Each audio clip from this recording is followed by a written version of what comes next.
My name is Steve Mason. I'm a commercial photographer here in Rhode Island. I know, Rhode Island, it is the smallest state, but it has a huge part in the history of the United States.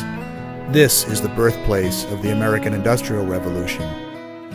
This is where America grew up from being an almost entirely agrarian culture to becoming an industrial powerhouse. It was done with water power and by a brash young Englishman who memorized the existing textile technology from England and came to America to seek his fortune. His name was Samuel Slater, and his gift to America wasn't just the secret of how to make these machines, but how to manage and deal with the influx of people who would be needed to keep these new giant factories going.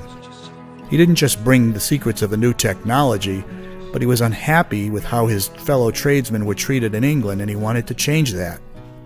And yes, the Industrial Revolution in America was started by stealing secrets from the English, an act that would have put young Samuel Slater in prison for life.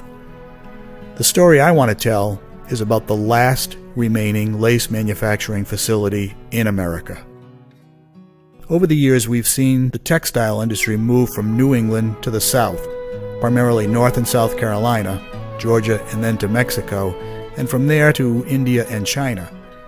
However, there is still one lace manufacturing facility left in the USA, Lever's Lace. Lever's Lace is located in West Greenwich, Rhode Island, in an old cinder block industrial building. It's not much to look at either on the inside or the outside, but inside is where the magic happens. Inside is where some of the best lace in the world is manufactured. Kate Middleton's wedding dress had lace from the Lever's Lace factory. What makes this story important is the fact that these lace machines, all made in England, have not been produced for almost 50 years. The machines at Lever's Lace are virtually all at least 100 years old. Replacement parts have to be fabricated by hand as spare parts no longer exist. The upkeep is a testament to ingenuity. The level of awareness and attention needed to keep these machines working is extraordinary. Each machine consists of approximately 20,000 individual threads. There's an intuitive understanding of the process that borders on the mystic. One lever told me he could hear when a single thread breaks. One thread from 20,000 all coming into this machine from multiple sources. As many machines are all creating their own loud, musical, rhythmic pounding dance, and he can hear just one thread.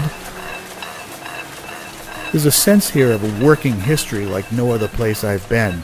Not the kind of working history museums present that tell us what it was like, but the kind that is financially viable to this day.